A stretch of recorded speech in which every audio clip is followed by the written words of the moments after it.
Bonjour, je suis Frédéric Chevalier, médiateur scientifique au laboratoire de biologie marine de l'île Tatilly, dans le département de la Manche. Je vais vous présenter un phénomène biologique fascinant qu'est la bioluminescence. Il s'agit de la faculté de certains êtres vivants à produire de la lumière.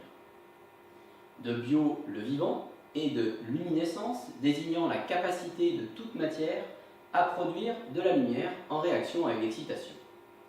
Dans le cas de la bioluminescence, l'excitation est de nature biochimique, faisant intervenir deux molécules, la luciférase et la luciférine. Dans l'arbre du vivant, de nombreux embranchements comportent des espèces capables de bioluminescence. Par contre, on ne connaît pas aujourd'hui d'algues, de plantes à fleurs ou d'araignées bioluminescentes. Et chez les vertébrés, seuls les poissons peuvent être bioluminescents. Les signaux lumineux servent aux trois raisons de la vie. Manger, en attirant ou en trompant ses proies, ne pas se faire manger, en se cachant, en trompant son prédateur ou en le rendant vulnérable, et se reproduire, en se reconnaissant, en communiquant et en attirant le partenaire. Les espèces bioluminescentes marines les plus lumineuses appartiennent au groupe des dinoflagellés. Ces organismes unicellulaires planctoniques comptent des espèces appartenant au genre Pyrrhocystis. Littéralement cellules de feu, les Pyrrhocystis sont responsables de l'illumination nocturne de la mer lorsqu'elle est agitée.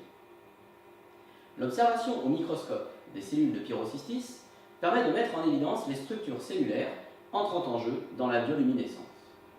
La cellule de grande taille, à la paroi parfaitement transparente, contient une grande vacuole recouverte d'une membrane constituée de microfibres.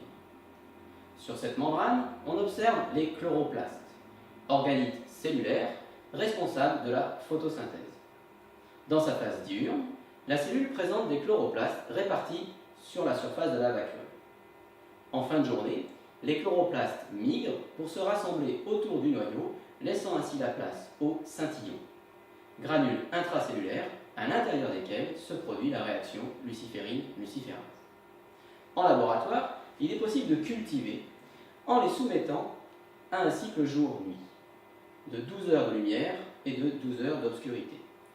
La bioluminescence n'étant observable que pendant la phase nocturne, en inversant la photopériode, il est possible d'observer la bioluminescence simplement en agitant le flacon de culture. On observe ainsi des milliers de cellules scintillantes émettant de la lumière de façon à rendre leurs prédateurs visibles. Je vous remercie de votre attention.